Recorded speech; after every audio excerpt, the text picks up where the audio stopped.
हमारे देश में कुछ लोग ऐसी विकृत विचारधारा के शिकार हो चुके हैं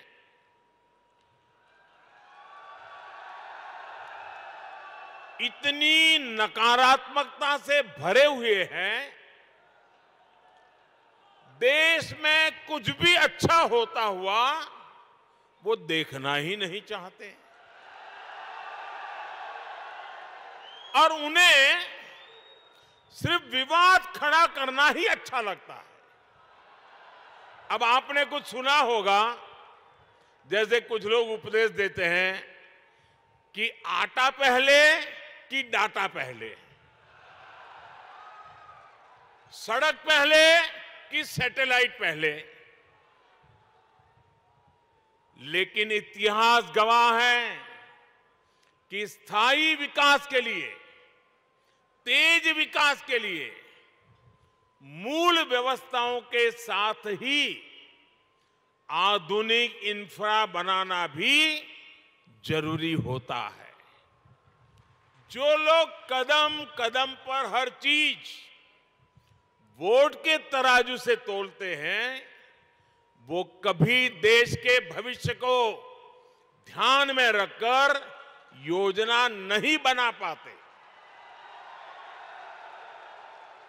हम कई बार देखते हैं गांव में पानी की टंकी बनी, लेकिन वो 4-5 साल में ही छोटी पड़ जाती है। कितनी सड़कें या फ्लाईओवर ऐसे होते हैं जो 4-5 साल में अपर्याप्त लगने लगते हैं।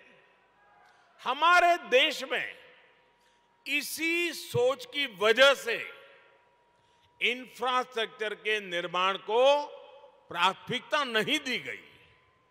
इसका बहुत नुकसान देश ने उठाया है।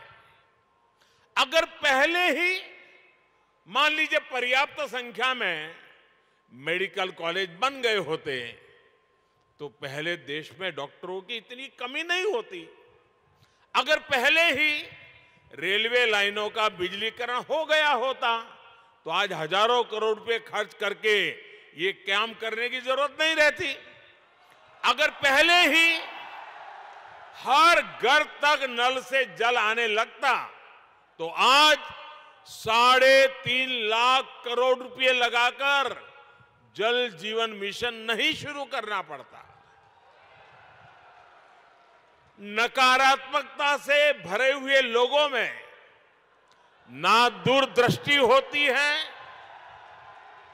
और ना ही वो राजनीतिक स्वार्थ से ऊपर उठकर कुछ सोच पाते हैं। आप सोचिए, अगर नाथ द्वारा की जीवन रेखा कहे जाने वाले नंद समंद बांध या टाटोल बांध नहीं बने होते तो क्या होता? और हम तो राजस्थान और गुजरात के लोगों के जुबान पे लाखा बंजारा का नाम बार बार आता है। हम लाखा बंजारा की चर्चा करते हैं। पानी के लिए लाखा बंजारा ने अपना जीवन खपा दिया था। हालत यह है कि अगर पानी के लिए इतना काम करने वाले और जिनकी चारों पर बावड़ी किसने बनाई तो बोले लाखा बंजारा, वहां तालाब किसने बनाया तो बोले लाखा बंजारा। ये गुजरात में भी बोला जाता है, राजस्थान में बोला जाता है। मतलब हर एक को लगता है भाई पानी की समस्या का समाधान कोई करता था तो लाखा बंजारा करता था। लेकिन आज हालत यही है कि यही लाखा बंजारा चुनाव में खड़ा हो जाए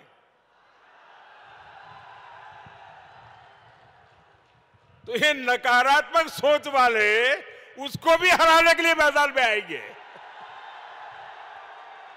आज भारत का समाज आकांक्षी समाज है, एस्पिरेशनल सोसाइटी है।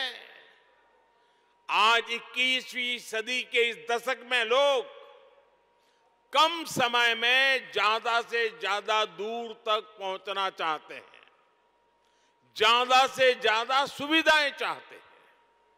सरकार में होने के नाते ये हम सभी का दायित्व है कि भारत के लोगों की इस आकांक्षा को, राजस्थान के लोगों की इस आकांक्षा को हम सब मिलकर के पूरा करें। हम सब जानते हैं कि सड़क के साथ ही कहीं जल्दी आने जाने के लिए रेलवे कितनी जरूरी होती है।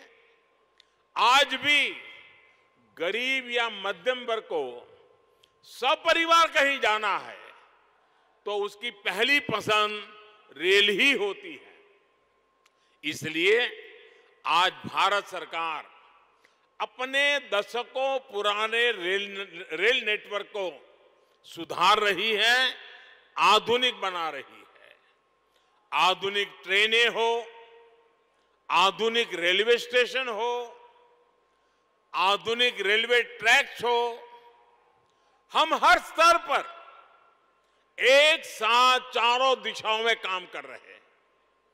आज राजस्थान को भी उसकी पहली वंदे भारत एक्सप्रेस मिल चुकी है। यहां मावली मारवाड़ गेज परिवर्तन की मांग भी तो कब से चल रही थी, ये पूरी हो रही है। इसी तरह अहमदाबाद उदयपुर के बीच पूरे रूट को ब्रॉडगेज में बदलने का काम भी कुछ महीने पहले पूरा हुआ है।